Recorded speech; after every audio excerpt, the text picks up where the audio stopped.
La guerra entre Estados Unidos y España, el fin del Imperio Español. Hoy traemos al canal una guerra que para la mayoría de españoles es absolutamente desconocida.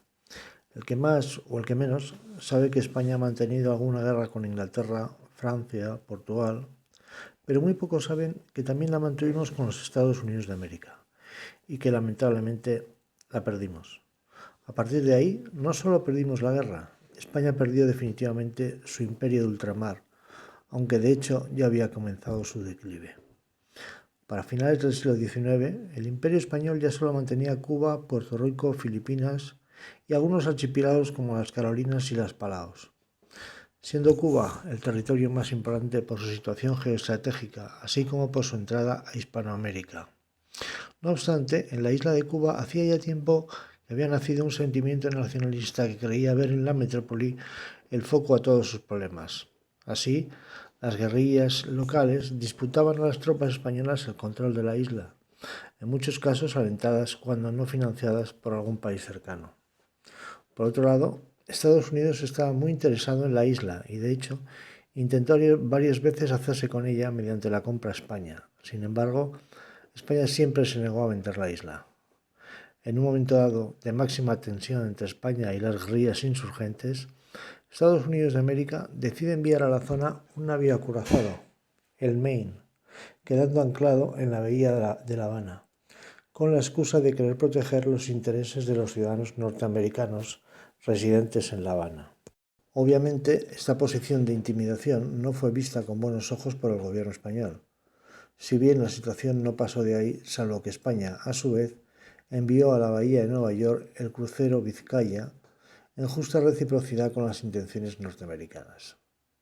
El incidente de ambos buques no pasó a mayores hasta que el día 15 de febrero de 1898 a las 21:40 el buque acorazado Maine saltaba por los aires fruto de una fuerte explosión. El resultado, 254 marineros y 2 oficiales muertos. El resto de la tripulación no se encontraba en el buque, se hallaba disfrutando de un evento patrocinado por las autoridades españolas en la ciudad de La Habana. El suceso fue recibido por las autoridades norteamericanas como un atentado y, de hecho, se acusó a España de atentar contra el Maine mediante la colocación de alguna mina, torpedo o artefacto explosivo. La prensa amarillista norteamericana se encargó de inflamar el asunto y de predisponer al público norteamericano contra España y de haber hundido deliberadamente su buque.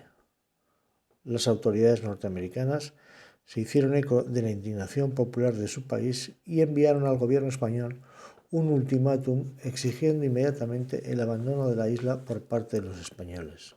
Mientras, las investigaciones por lo ocurrido en el Maine continuaban y cada vez se alejaba más la idea de una intervención militar española.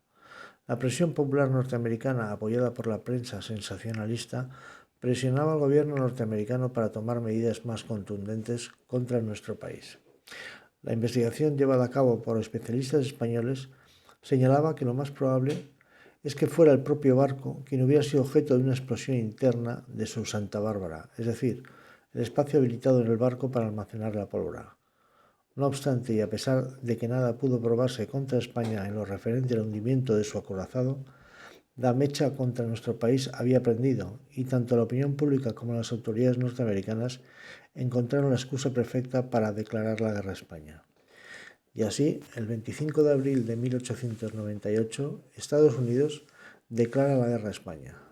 Las fuerzas navales españolas estaban en franca inferioridad respecto a los buques norteamericanos, mejor blindados y con gran potencia de fuego. Además, la fuerza naval española que se encontraba en el puerto enseguida fue cercada por navíos norteamericanos, con lo que prácticamente no podía ni moverse, salvo las baterías de costa que disparaban contra los enemigos alejándonos de la costa cubana. Mientras, en tierra, las tropas españolas se hicieron fuertes en el Caney y la Loma de San Juan, donde infligieron gran cantidad de bajas en el enemigo. No obstante, la superioridad de la infantería norteamericana era muy superior y enseguida logró hacerse con los puntos estratégicos, rindiendo a las tropas españolas. En el mar, si bien la marina española se encontraba atenazada sin posibilidad de movimiento alguno, el buque insignia español, el Infanta María Teresa, consiguió abrir un paso hacia el mar abierto.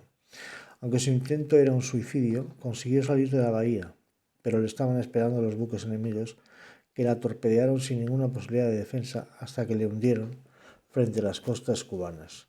El resto de navíos españoles siguió la misma suerte y fueron igualmente torpedeados sin posibilidad de respuesta. La Marina española en Cuba quedó absolutamente destruida y fuera de combate.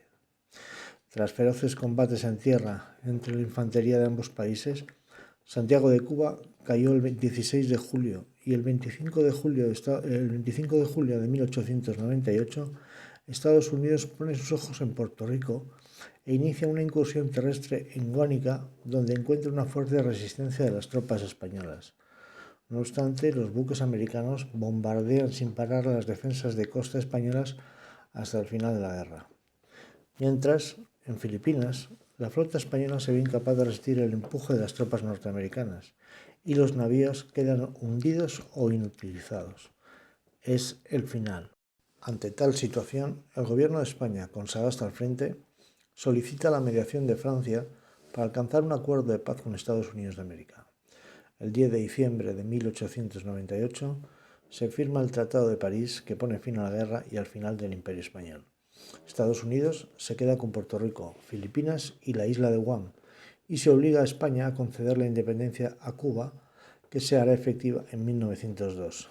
El resto de posesiones españolas, Islas Palaos, Islas Carolinas e Islas Marianas, serán vendidas a Alemania por la cantidad de 25 millones de pesetas.